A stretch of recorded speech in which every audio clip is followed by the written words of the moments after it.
Meu filho impediu que eu me aproximasse do caixão do meu marido. Mãe, a senhora já se despediu. Deixe meu pai em paz. Ele disse com uma frieza que cortou mais fundo que qualquer faca. Mas eu tinha visto. Minutos antes, minha nora Cristina havia se aproximado do caixão, quando todos estavam distraídos e colocado algo dentro, escondendo sob o terno azul marinho de Roberto. Um envelope branco. E naquele momento, olhando nos olhos do meu único filho, me impedindo de chegar perto do corpo do homem que eu amei por 40 anos, senti que algo estava terrivelmente errado. O que eu não sabia era que aquele envelope guardava um segredo que mudaria tudo.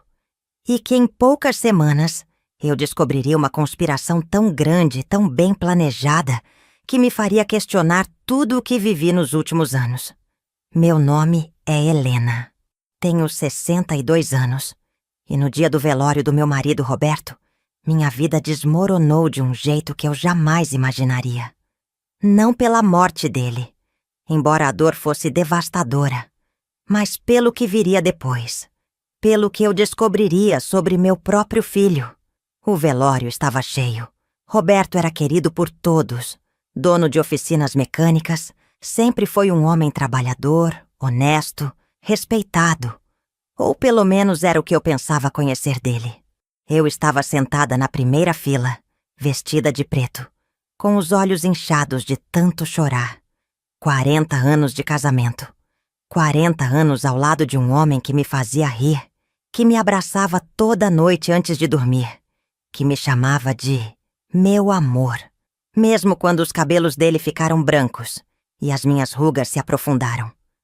Foi quando vi Cristina se levantar. Minha nora tinha 38 anos, sempre impecável. Cabelos lisos e escuros. Roupas de marca. Ela e Marcelo, meu filho de 42 anos, estavam casados há 10 anos. Eu nunca gostei muito dela, se quer saber a verdade. Havia algo em seus olhos, algo calculista, mas eu sempre afastei esses pensamentos. São apenas seus ciúmes maternos. Eu dizia para mim mesma. Cristina caminhou até o caixão. Olhou ao redor discretamente. Todos estavam conversando baixo em pequenos grupos, oferecendo condolências, relembrando histórias. Ela abriu a bolsa de couro preta e tirou um envelope branco. Meu coração acelerou. O que ela estava fazendo? Ela se inclinou sobre o caixão, ajeitou o terno de Roberto com uma mão e, com a outra, escondeu o envelope debaixo do paletó dele, próximo ao bolso interno. Rápido. Preciso. Como quem já havia ensaiado aquilo. Nossos olhares se encontraram por uma fração de segundo. Ela me viu observando. Seu rosto empalideceu por um instante, mas então ela sorriu. Um sorriso frio, controlado. Voltou para o lugar ao lado de Marcelo e sussurrou algo no ouvido dele. Meu filho olhou para mim e sua expressão mudou. Ficou dura, fechada. Esperei alguns minutos tentando acalmar meu coração que batia descontroladamente. Então me levantei, as pernas tremendo, e caminhei em direção ao caixão. Precisava ver o que era aquilo. Precisava saber o que minha nora havia escondido com meu marido. Mas antes que eu pudesse chegar perto, Marcelo se colocou na minha frente. Mãe, acho melhor a senhora sentar. Está muito abalada. Marcelo, eu só quero me despedir do seu pai mais uma vez. Por favor. A senhora já se despediu. Sua voz era baixa, mas firme, autoritária. Deixe meu pai em paz. Olhei para meu filho, para o menino que eu carreguei no colo, que eu embalei para dormir, que eu levei na escola todos os dias durante anos. O menino que eu protegi de tudo. E naquele momento, ele estava me impedindo de chegar perto do corpo do meu marido. Marcelo, o que está acontecendo? Sussurrei. Nada, mãe. A senhora está cansada, em choque. Cristina, leva a minha mãe para sentar. Cristina se aproximou, segurando meu braço com mais força do que o necessário. Vem, dona Helena. Vou te trazer uma água. Eu queria resistir, queria gritar, mas estávamos num velório. Havia mais de 50 pessoas ali.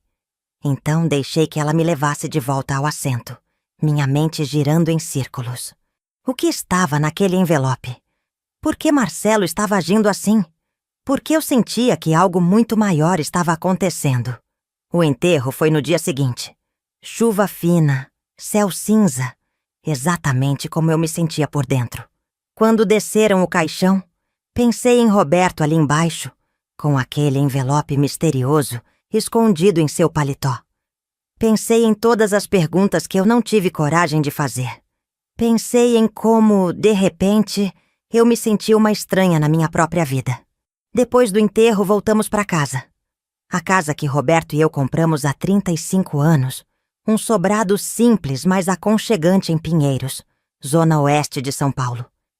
Cristina e Marcelo entraram comigo. Achei estranho eles não irem embora, mas imaginei que queriam me fazer companhia no primeiro dia sozinha. "Mãe, senta aqui.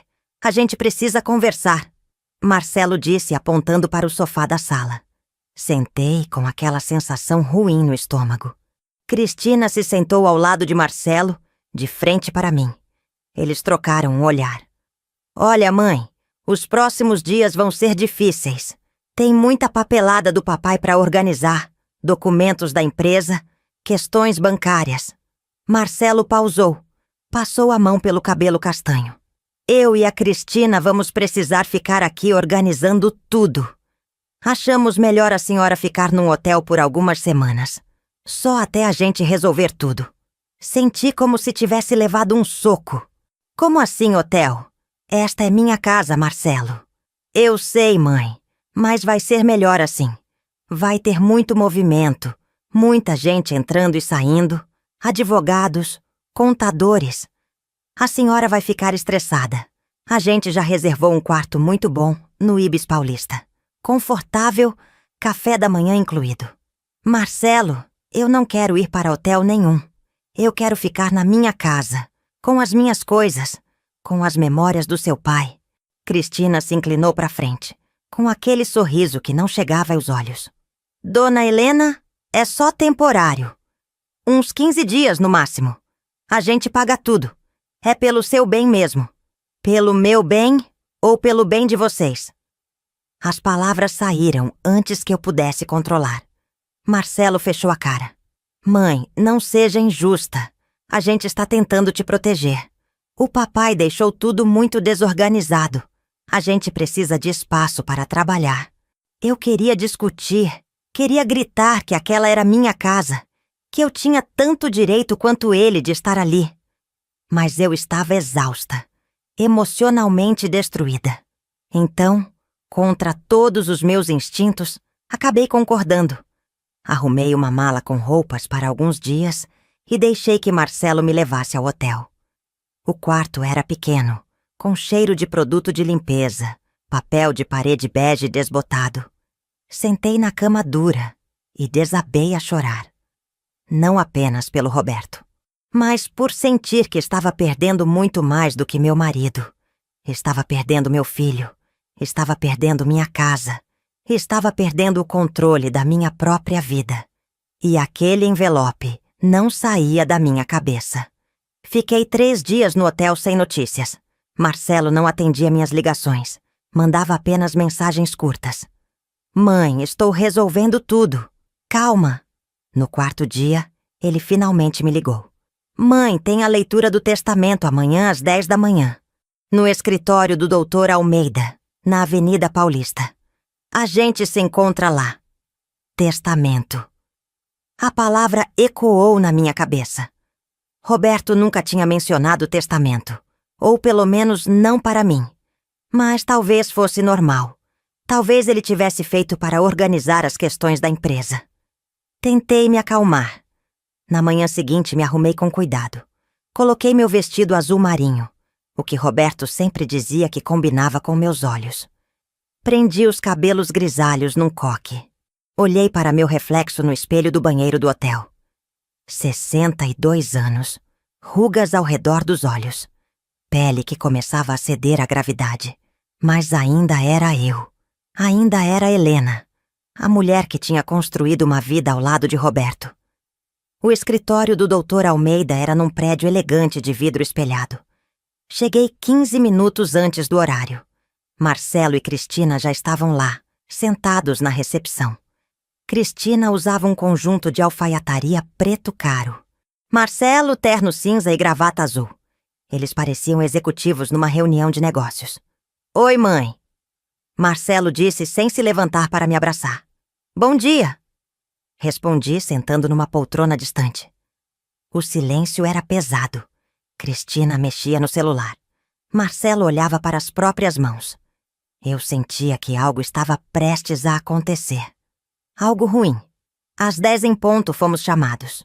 O Dr. Almeida era um homem de uns 50 anos. Magro, óculos de armação dourada, cabelos penteados para trás com gel. Ele nos cumprimentou com um aperto de mão formal e nos pediu para sentar. Bom, vamos direto ao assunto. Estou aqui para fazer a leitura do testamento do Sr. Roberto Mendes da Silva, falecido no dia 22 do mês passado. Ele abriu uma pasta e tirou um documento. O testamento foi registrado em cartório há 8 meses e está tudo dentro da legalidade. 8 meses atrás, Roberto estava doente há 1 ano. Câncer no pâncreas. Os últimos 8 meses foram os piores, quando ele já estava muito debilitado. Por que ele fez um testamento nesse período sem me contar? O Dr. Almeida começou a ler.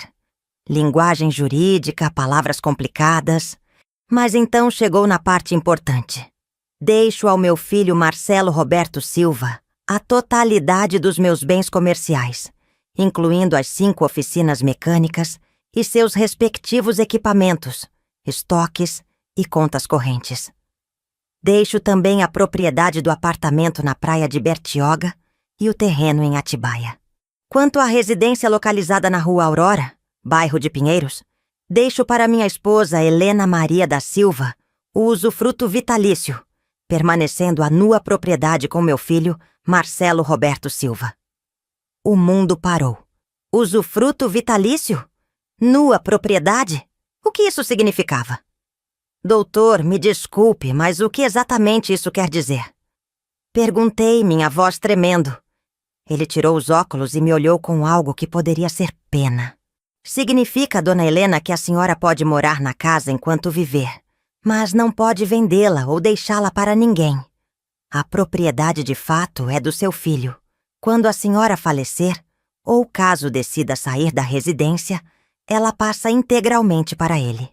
E quanto aos bens comerciais, ao dinheiro das empresas? Tudo foi deixado para Marcelo, conforme leitura que acabei de fazer. Senti o chão desaparecer debaixo dos meus pés. 40 anos de casamento. 40 anos trabalhando ao lado de Roberto. E ele tinha me deixado... O quê? O direito de morar numa casa que nem sequer era minha? Mas isso não pode estar certo. Roberto e eu éramos casados em comunhão parcial de bens. Metade de tudo deveria ser meu automaticamente. Dr. Almeida folheou os papéis. Na verdade, dona Helena, vejo aqui que há 8 meses foi registrado em cartório um documento de separação de bens, convertendo o regime de casamento para separação total de bens, com assinaturas de ambos reconhecidas em cartório. O quê? Eu nunca assinei nada disso. Ele mostrou o documento. E lá estava. Minha assinatura. Ou algo que parecia muito com minha assinatura. Mas eu nunca tinha assinado aquilo. Olhei para Marcelo. Ele estava olhando para a mesa, evitando meus olhos. Cristina tinha um sorriso discreto nos lábios. Isso é impossível. Eu não assinei isso.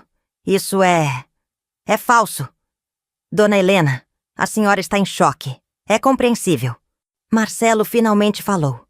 Sua voz calma demais, ensaiada demais. A senhora assinou sim, lembra? O papai pediu para a senhora assinar uns papéis há uns meses. Disse que era para questões do inventário, caso ele morresse. A senhora assinou. Eu assinei papéis para o inventário, não para mudar nosso regime de bens. Eu nem sabia que isso era possível. Mãe, a senhora estava muito abalada naquela época, com o papai doente. Talvez não tenha prestado atenção no que assinou. A sala girava. Eu me segurei nos braços da cadeira para não desmoronar. Dr. Almeida continuou. Quanto aos valores em contas bancárias e investimentos, somam aproximadamente R$ 1.300.000, todos também deixados para Marcelo Roberto Silva. As empresas foram avaliadas em R$ 8 milhões no total. A senhora, Dona Helena, fica com o usufruto da residência e uma pensão mensal de R$ 1.500 por mês, valor a ser pago por Marcelo. R$ 1.500. Roberto tinha me deixado R$ 1.500 por mês. Depois de eu ter desistido da minha carreira de contadora para apoiá-lo quando ele abriu a primeira oficina 35 anos atrás. Depois de eu ter criado nosso filho praticamente sozinha, enquanto ele trabalhava 14 horas por dia. Depois de eu ter cuidado dele nos últimos meses de doença, limpando, alimentando, dando remédios. R$ 1.500 por mês. Há algo mais? Consegui perguntar, minha voz saindo num fio. Isso é tudo. Alguma dúvida? Eu tinha milhões de dúvidas, mas nenhuma que aquele homem pudesse responder. Saí do escritório sem olhar para Marcelo ou Cristina. Desci de elevador em choque. Na rua, a luz do sol parecia agressiva demais. As buzinas dos carros altas demais. Me encostei na parede do prédio tentando respirar. Como Roberto pôde fazer isso comigo? Como meu próprio marido, o homem que eu amei durante 40 anos, pôde me trair assim? Ou teria sido Marcelo? Aquela assinatura falsa, aquele testamento feito quando Roberto estava tão doente que mal conseguia segurar uma caneta. E aquele envelope. Aquele maldito envelope que Cristina escondeu no caixão. De repente, tudo fez sentido. Um sentido terrível, mas que explicava tudo. Eles tinham planejado aquilo. Marcelo e Cristina. Tinham se aproveitado da doença de Roberto para manipulá-lo, para forjar documentos, para garantir que eles ficassem com tudo. E o envelope no caixão? O que tinha nele que era tão importante que precisava ser enterrado com Roberto? Eu não sabia ainda. Mas naquele momento, parada na Avenida Paulista, com o barulho da cidade ao meu redor, tomei uma decisão. Eu ia descobrir a verdade. Eu ia saber o que estava naquele envelope. E se meu filho e minha nora tinham realmente feito o que eu suspeitava, eles pagariam por isso. Voltei para o hotel e não dormi naquela noite. Fiquei olhando para o teto, pensando, repassando cada detalhe dos últimos meses. Roberto estava tão debilitado nos últimos 8 meses.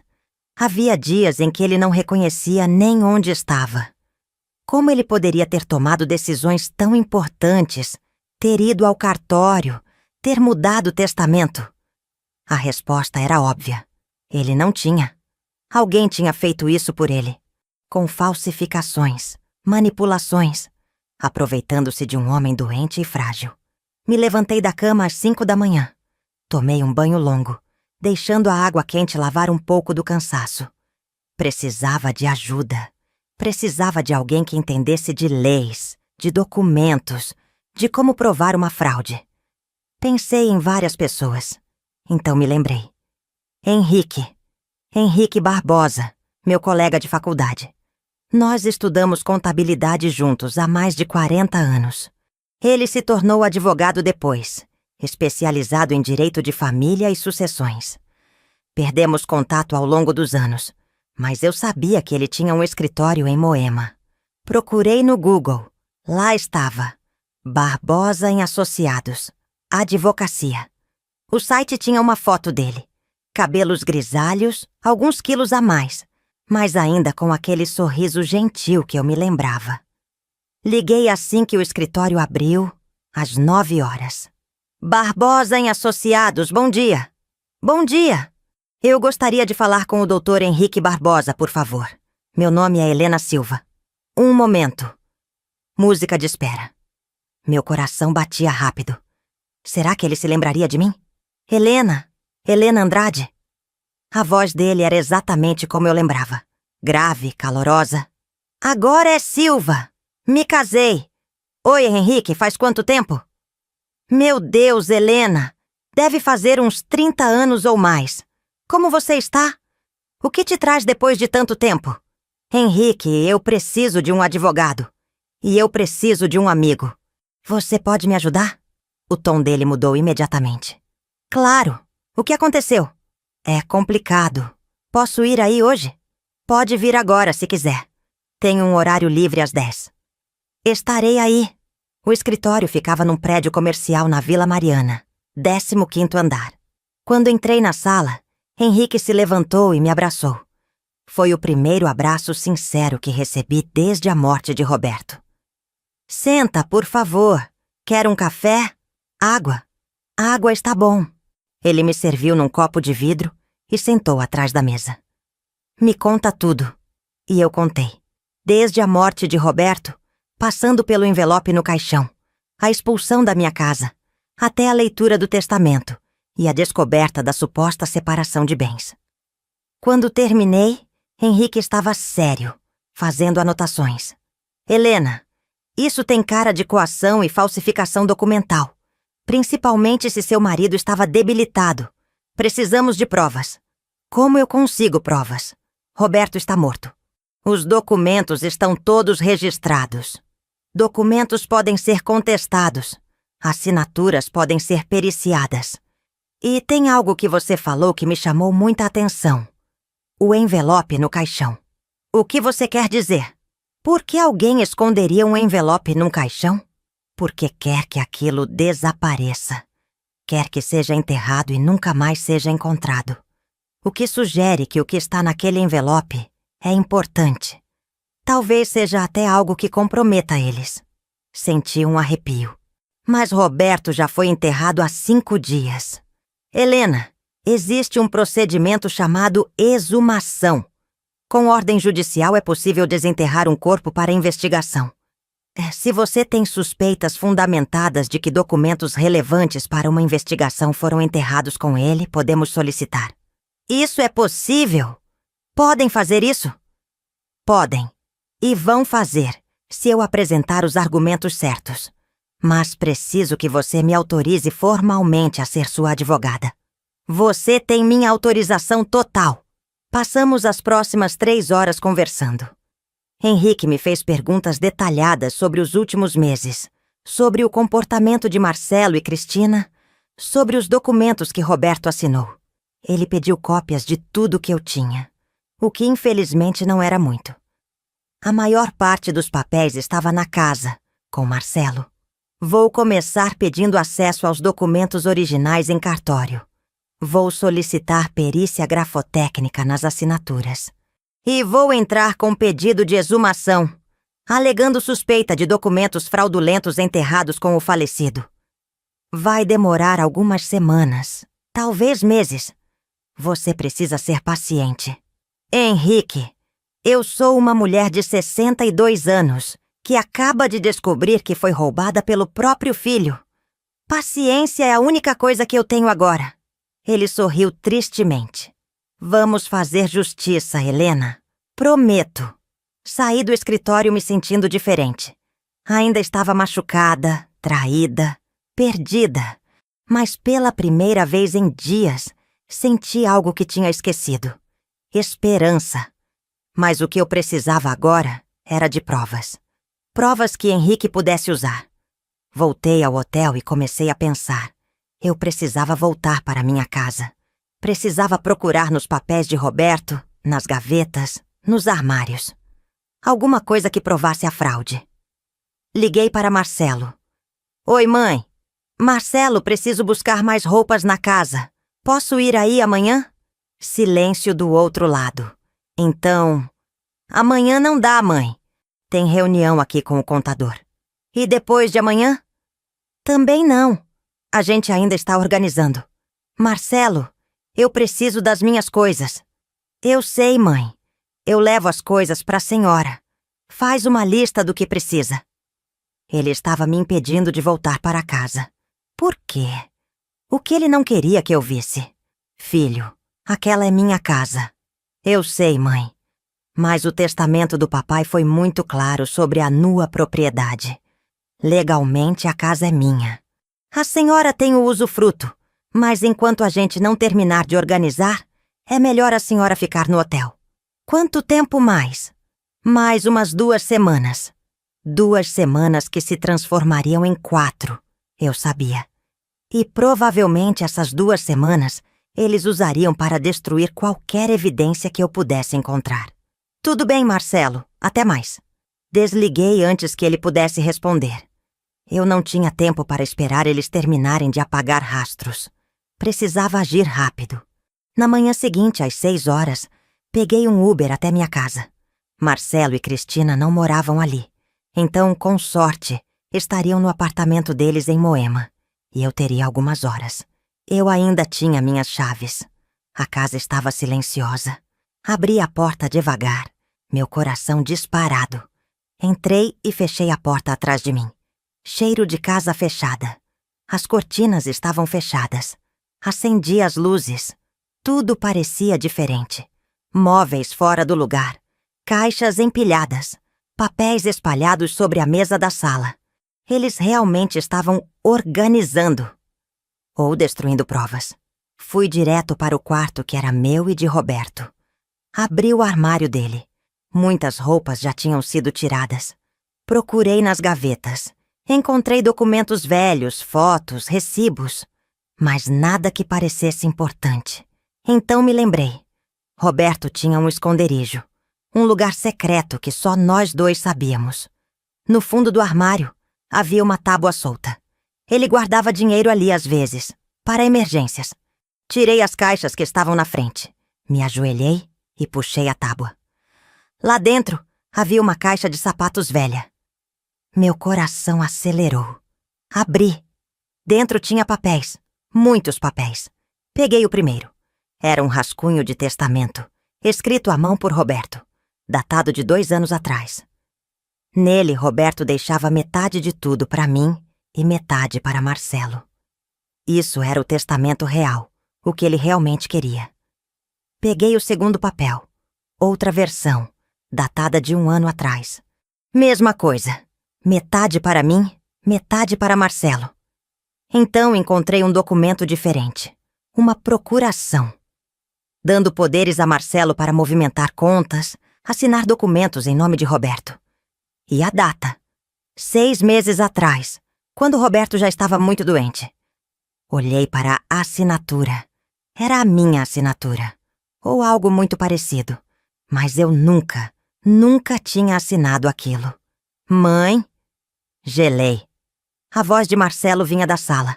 Ele tinha chegado. O que a senhora está fazendo aqui? Rapidamente coloquei os documentos na minha bolsa e fechei a caixa. Me levantei. Marcelo estava na porta do quarto, de braços cruzados. Vim buscar algumas roupas. Como você não me deixou vir, decidi vir sozinha. E está bisbilhotando nas coisas do papai? Eram as minhas coisas também, Marcelo. Ou você esqueceu que eu fui casada com seu pai por 40 anos? O testamento foi claro, mãe. Tudo é meu agora. Incluindo minha dignidade, meu passado, minhas memórias. Ele não respondeu. Cristina apareceu atrás dele. Dona Helena, a senhora não pode ficar entrando aqui sem avisar. Esta é minha casa, Cristina. Na verdade, legalmente é do Marcelo. Senti a raiva subindo. Vocês 2 são patéticos. Roubando de uma viúva, manipulando um homem doente. Cuidado com o que fala, mãe. Marcelo disse, a voz baixa e ameaçadora. A senhora pode acabar perdendo até o usufruto se continuar com essas acusações. Acusações? Ou verdades? Cristina riu. Foi uma risada curta, cruel. Dona Helena, a senhora está senil. Não consegue aceitar que o Roberto preferiu deixar tudo para o filho. Deve ter percebido que a senhora não tinha competência para administrar nada. Foi como um tapa. Peguei minha bolsa, onde estavam escondidos os documentos, e caminhei em direção à porta. Vocês vão se arrepender, eu disse. É uma ameaça, mãe? Não, filho. É uma promessa. Saí da casa batendo a porta. Minhas mãos tremiam tanto que mal conseguia chamar o Uber. Mas eu tinha conseguido. Tinha encontrado provas. Agora era hora de Henrique fazer sua parte. No dia seguinte, entreguei todos os documentos para Henrique. Ele examinou cada um com cuidado. Helena, isso é ouro. Esses rascunhos de testamento provam a intenção real de Roberto. E essa procuração com sua suposta assinatura pode ser periciada. Se provarmos que é falsa, temos um caso de falsificação ideológica. Quanto tempo vai demorar? Entrei com o pedido de perícia grafotécnica há 2 dias. Deve sair em umas 6 semanas. E o pedido de exumação está com o juiz. Pode ser mais rápido. Uns 20 dias. 20 dias pareciam uma eternidade. Mas eu esperaria. Enquanto isso, voltei ao hotel e tentei reconstruir minha vida. Liguei para velhas amigas. Fui ao banco ver quanto dinheiro tinha. Na minha conta pessoal, havia apenas R$ 3.200. O dinheiro que eu usava para pequenas despesas pessoais. Todo o resto estava nas contas conjuntas com Roberto, que agora, aparentemente, tinham ido para Marcelo. Comecei a trabalhar em pequenos bicos como contadora freelancer. Usando contatos antigos, consegui alguns clientes. Não pagava muito, R$ 1.000 aqui, 800 ali. Mas era meu. Era honesto. E me fazia lembrar quem eu era antes de me tornar apenas a esposa de Roberto. 18 dias depois do pedido, Henrique me ligou. Helena, consegui. O juiz autorizou a exumação. Vai ser amanhã, às 7 da manhã, no cemitério. Precisamos estar lá. Não dormi naquela noite. Fiquei pensando no que encontraríamos. Será que o envelope ainda estaria lá? Será que teria algo que nos ajudasse? Na manhã seguinte, estava no cemitério às 6h45. Henrique já estava lá, junto com 2 oficiais de justiça, um perito e 2 funcionários do cemitério. A autorização judicial estava em ordem. Às 7 em ponto começaram. Eu fiquei a alguns metros de distância, assistindo. O sol nascia devagar, tingindo o céu de laranja e rosa. Uma manhã bonita para algo tão mórbido. Levou 45 minutos para desenterrarem o caixão. Quando o trouxeram à superfície, senti meu estômago revirar. Ali dentro estava Roberto, ou o que restava dele. O perito se aproximou com luvas, abriu o caixão. Mesmo de longe consegui ver. Roberto estava lá, em decomposição. Não olhei muito. Não queria guardar aquela imagem. O perito procurou cuidadosamente e então ele encontrou um envelope branco, manchado, mas ainda intacto, escondido no paletó. Exatamente onde eu tinha visto Cristina colocar. Encontramos algo, ele disse. O oficial de justiça fotografou tudo. Então, usando luvas, o perito abriu o envelope. Tirou papéis de dentro. Papéis escritos à mão. A caligrafia de Roberto eu reconheceria em qualquer lugar. Henrique se aproximou. Leu por cima do ombro do perito. Seu rosto mudou. Ele olhou para mim e acenou para que eu me aproximasse. Com as pernas tremendo, caminhei até lá. O perito me mostrou o primeiro papel, cuidadosamente preservado num saco plástico transparente agora. Era uma carta, escrita por Roberto. Para mim. Meu amor, se você está lendo isto, algo deu muito errado. Cristina me pressionou a fazer um novo testamento. Ela disse que você concordou, que você queria que Marcelo ficasse com tudo porque você não tinha cabeça para negócios. Eles me levaram ao tabelião quando eu mal conseguia ficar em pé. Me fizeram assinar papéis. Eu estava tão confuso, Helena, tão cansado. A dor era tanta que eu não conseguia pensar direito. Mas ontem, quando minha mente clareou por algumas horas, consegui escrever isto. Consegui esconder neste envelope. Pedi para o seu José, o enfermeiro, colocar este envelope no meu paletó do velório. Ele prometeu que faria. Espero que tenha cumprido a promessa. Helena, este testamento não é o que eu quero. Eu quero que você fique com 70% de tudo. Você merece. Você sacrificou sua vida por mim. Marcelo tem um bom emprego, não precisa de tudo. Mas você, meu amor, Você precisa estar protegida. No cofre do Banco do Brasil, agência da Paulista número 3, 289. Tem o testamento real que eu fiz há 2 anos, registrado em cartório. A senha do cofre é 08031985, a data do nosso casamento. Lá você vai encontrar o testamento verdadeiro e também comprovantes de que aquele documento de separação de bens foi forjado. Eu nunca te pediria para assinar aquilo. Também tem uma conta poupança no meu nome, nesse mesmo banco, com 2 milhões de reais que eu guardei secretamente ao longo desses anos. É para você, para garantir que você ficasse bem se algo acontecesse comigo. Perdoe-me por ser fraco. Perdoe-me por não ter lutado mais. Eu te amo mais do que qualquer coisa neste mundo. Você foi e sempre será o amor da minha vida. Para sempre seu. Roberto. Minhas lágrimas caíram sobre o plástico que protegia a carta. Ele sabia. Roberto sabia o que estava acontecendo e tentou me proteger. Até na morte, ele tentou cuidar de mim. O segundo papel no envelope era uma cópia do testamento verdadeiro, registrado há 2 anos, exatamente como ele disse. 70% para mim, 30% para Marcelo. Registrado com firma reconhecida, tudo dentro da lei. O terceiro papel era um documento do cartório, mostrando que a suposta separação de bens tinha sido registrada com assinatura reconhecida, por semelhança, não por autenticidade. Ou seja, o tabelião apenas comparou visualmente com outras assinaturas, não confirmou que era realmente eu assinando. Roberto tinha conseguido este documento para provar que era uma fraude. Helena! Henrique disse, sua voz emocionada. Isso muda tudo. Temos provas documentais de coação, falsificação e um testamento anterior válido. Vamos anular o testamento fraudulento e fazer valer o desejo real de Roberto. Olhei para o caixão, para o rosto decomposto do homem que eu amei por 40 anos. Obrigada, meu amor. Sussurrei.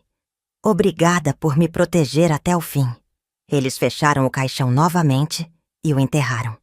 Mas antes de ir embora, coloquei uma rosa vermelha sobre a terra fresca. Descanse em paz, Roberto. Eu vou fazer justiça. Por nós 2.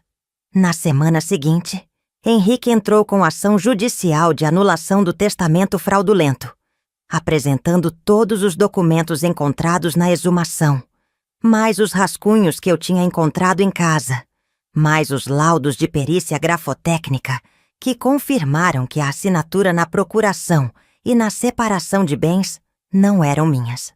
Também entramos com queixa-crime contra Marcelo e Cristina por falsificação de documento, coação e estelionato. A juíza determinou o bloqueio imediato de todas as contas e bens até a resolução do caso. Marcelo e Cristina não podiam movimentar nada. As oficinas ficaram sob administração judicial temporária. A casa foi lacrada. Quando o oficial de justiça chegou na casa para lacrar, Marcelo estava lá. Henrique e eu fomos junto com escolta policial. "O que está acontecendo?" Marcelo gritou. "Vocês não podem fazer isso." "Podem e estão fazendo." Henrique respondeu calmamente. "Há evidências de múltiplos crimes cometidos por você e sua esposa. Até o julgamento, todos os bens ficam bloqueados." Cristina saiu de dentro da casa, pálida. "Isso é um absurdo. Dona Helena está inventando coisas porque não aceita que o marido preferiu o filho." "Preferiu?"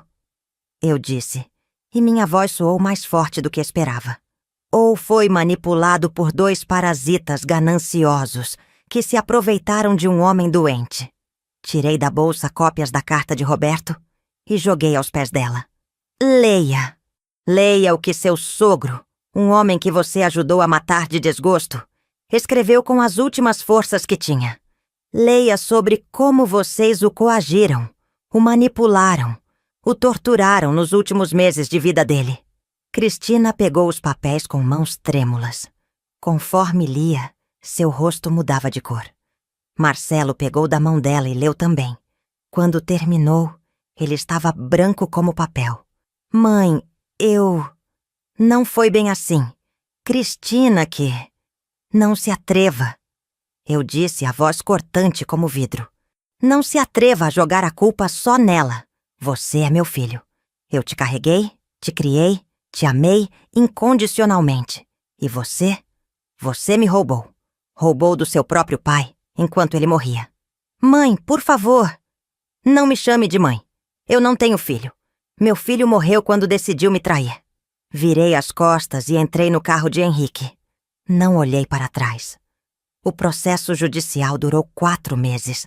4 meses de audiências, depoimentos, perícias. O enfermeiro que Roberto mencionou na carta, seu José, foi encontrado e confirmou tudo. Roberto tinha pedido que ele colocasse o envelope no paletó do velório. Mas seu José estava com medo e deixou o envelope com Cristina, achando que ela cumpriria o pedido. Ela sim colocou o envelope no paletó, mas com a intenção de enterrá-lo para sempre, destruindo as provas. Ela não contava que eu veria, e não contava que haveria uma exumação. As perícias confirmaram que todas as assinaturas supostamente minhas nos documentos de separação de bens e procuração eram falsas. Cristina tinha contratado um falsificador. Ele foi encontrado e, em troca de redução de pena, confessou tudo. Marcelo e Cristina tentaram argumentar que Roberto estava em pleno gozo de suas faculdades quando fez o testamento deles. Mas os registros médicos mostraram o contrário. Nos últimos 8 meses de vida, Roberto estava sob medicação pesada, com períodos de confusão mental documentados. Qualquer testamento feito nesse período, sob pressão, era inválido. No final de novembro, a sentença saiu. O testamento fraudulento foi anulado. O testamento válido era o de 2 anos atrás, que Roberto tinha escondido no cofre. 70% da herança para mim, 30% para Marcelo. O juiz também decidiu que, dada a gravidade dos crimes, falsificação ideológica, coação de pessoa vulnerável e estelionato, Marcelo e Cristina deveriam responder criminalmente. As penas poderiam chegar a 8 anos de prisão. Além disso, como haviam usado recursos da herança para despesas pessoais durante os meses em que estiveram no controle, incluindo uma viagem para Miami que custou R$35 mil, teriam que devolver esses valores com correção monetária. Fui ao banco, cofre 3289, agência da Paulista. Inseri a senha, 8 de março de 1985. Nosso aniversário de casamento. A porta do cofre abriu. Lá dentro, além do testamento verdadeiro e dos documentos que comprovavam a fraude na separação de bens, havia um caderno de poupança. R$2.150.000. Dinheiro que Roberto tinha guardado ao longo de anos, pouco a pouco, sem me contar, para me proteger, para garantir meu futuro. E havia mais uma carta, curta dessa vez. Helena, se está lendo isto, conseguiu. Conseguiu fazer justiça. Agora, meu amor, quero que você viva. Viva de verdade. Viaje. Conheça lugares novos. Faça as coisas que sempre quis fazer, mas nunca teve tempo. Este dinheiro é para você ser feliz. Não se prenda ao passado. Não se prenda à dor. Você merece alegria. Com todo o meu amor eterno, Roberto. Sentei no chão do banco e chorei. Chorei pela perda, pela traição, pela dor. Mas também chorei de alívio. De gratidão. Roberto não tinha me esquecido. Até o último segundo, ele pensou em mim. Com os 70% da herança, recebi R$5.600.000 em bens, incluindo a casa de Pinheiros, o apartamento em Bertioga, o terreno em Atibaia e a participação majoritária nas 5 oficinas. Decidi vender as oficinas. Não queria administrá-las. Consegui R$8.200.000 na venda. Somando com o dinheiro da poupança secreta de Roberto e com os investimentos, eu tinha mais de R$10 milhões. R$10 milhões aos 63 anos de idade. Eu, que nunca tive mais do que alguns milhares na conta. Eu, que vivi 40 anos na sombra do meu marido cuidando da casa, do filho, sem pensar no meu futuro. A primeira coisa que fiz foi vender a casa de Pinheiros. Não queria mais morar lá. Muitas memórias. Vendi por R$ 2.800.000. Comprei um apartamento lindo à beira-mar em Florianópolis. 3 quartos, vista para o oceano. Varanda onde eu podia tomar café da manhã, ouvindo as ondas. Custou R$ 1.200.000. Era perfeito. Me mudei em janeiro. Ano novo, vida nova, como dizem. Também retomei minha carreira. Não porque precisasse do dinheiro, mas porque sentia falta. Abri uma consultoria financeira especializada em orientar viúvas e mulheres mais velhas sobre gestão de patrimônio e sucessão. Queria que outras mulheres não passassem pelo que eu passei. Queria ensiná-las a protegerem seus direitos, seus bens, seu futuro. A consultoria foi um sucesso. Comecei atendendo 5 clientes. Em 6 meses, tinha 20. Em 1 ano, tinha 42. Mulheres de todas as idades vinham até mim com suas histórias de maridos manipuladores, filhos gananciosos, familiares interesseiros. E eu as ajudava. Ensinava sobre testamentos, planejamento sucessório, documentos legais. Fazia parcerias com advogados honestos como Henrique. Pelo trabalho, comecei a cobrar valores justos. Não era pelo dinheiro, mas pelo profissionalismo. R$ 500 por hora de consultoria. E as mulheres pagavam felizes, porque sabiam que estavam recebendo conhecimento que poderia salvar suas vidas. Quanto a Marcelo e Cristina, eles enfrentaram as consequências. No processo criminal, foram condenados. Marcelo pegou 3 anos de prisão em regime aberto por coação de vulnerável e cumplicidade em falsificação.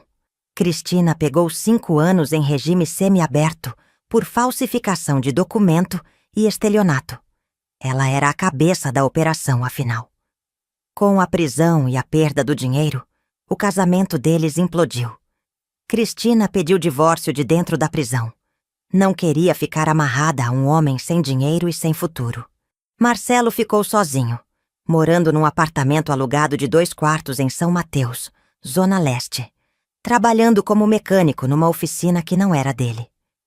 Dos 30% da herança que couberam a ele no testamento real, quase tudo foi usado para pagar advogados, multas e devolver os valores que ele e Cristina gastaram indevidamente. Ele tentou me ligar algumas vezes. Eu nunca atendi. Depois de 6 meses, ele apareceu na minha porta em Florianópolis. Não sei como descobriu meu endereço. Quando abri a porta e o vi ali, magro, com olheiras, roupas simples, senti nada. Nem raiva, nem pena. Apenas um vazio. "Mãe", ele disse, a voz embargada. "Por favor, me deixe entrar. Preciso falar com a senhora." "Não tem nada para falar, Marcelo. Eu sei que eu errei.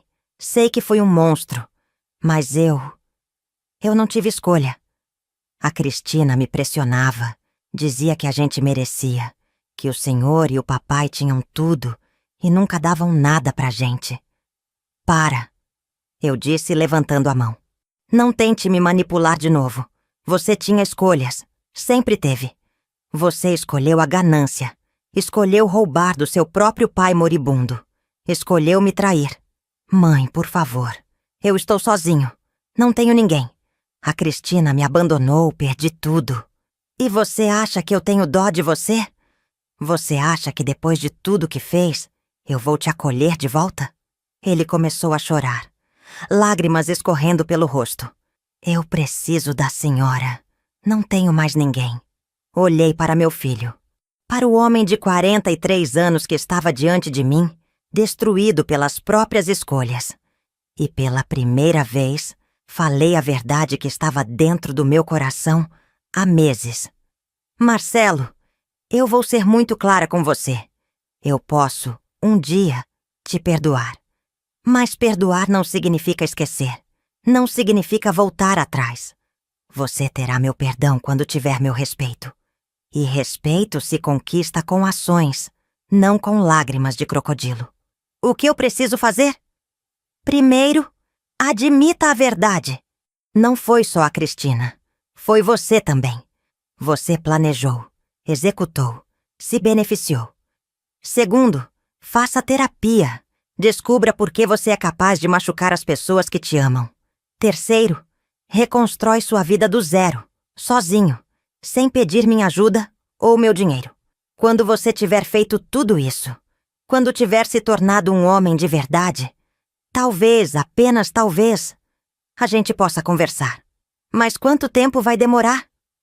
Depende de você. Pode ser 1 ano, podem ser 10, ou pode ser nunca. Você destruiu nossa relação, Marcelo. A reconstrução é responsabilidade sua, não minha. Fechei a porta. Ouvi ele chorar do outro lado por alguns minutos. Depois, ouvi seus passos se afastando. Nunca mais o vi. Hoje, 3 anos depois daquele dia do velório, tenho 65 anos. Moro no meu apartamento em Florianópolis, com vista para o mar. Acordo cedo, faço caminhadas na praia, tomo café vendo o sol nascer. Trabalho no que amo, ajudando mulheres a protegerem seus direitos. Viajei para Portugal, conheci Lisboa e Porto, cidades que Roberto sempre sonhou me levar. Fui para Paris, para Buenos Aires. Conheci lugares, pessoas, culturas. Tenho amigas novas. Um grupo de mulheres da minha idade que se encontram toda quinta-feira para jogar buraco e conversar sobre a vida. Tenho minha independência, minha dignidade, minha paz. O dinheiro? Investi bem. Tenho uma renda passiva de aproximadamente R$25 mil por mês, apenas com investimentos, sem contar o que ganho com a consultoria. Nunca mais vou depender de ninguém. Às vezes, ainda penso em Roberto. Sinto saudade, mas não é mais uma saudade que dói. É uma saudade doce, de gratidão. Gratidão pelo amor que vivemos, pelas décadas juntos, e principalmente por ele ter me protegido até o último suspiro. Quanto a Marcelo, não sei onde está ou como está. Ouvi dizer que ele se mudou para o interior, que está tentando recomeçar. Espero que sim. Espero que ele tenha aprendido. Não por mim, mas por ele mesmo. Eu aprendi que nunca é tarde para recomeçar. Aprendi que a maior vingança não é destruir quem te machucou, mas simplesmente viver bem. Aprendi que eu sou mais forte do que imaginava. E aprendi que às vezes, quando tudo parece perdido, o universo tem um jeito de equilibrar as coisas. Aquele envelope no caixão salvou minha vida. E a carta de Roberto me deu não apenas justiça, mas também permissão para ser feliz. Então é isso que eu faço agora. Todos os dias. Eu vivo. Eu sorrio.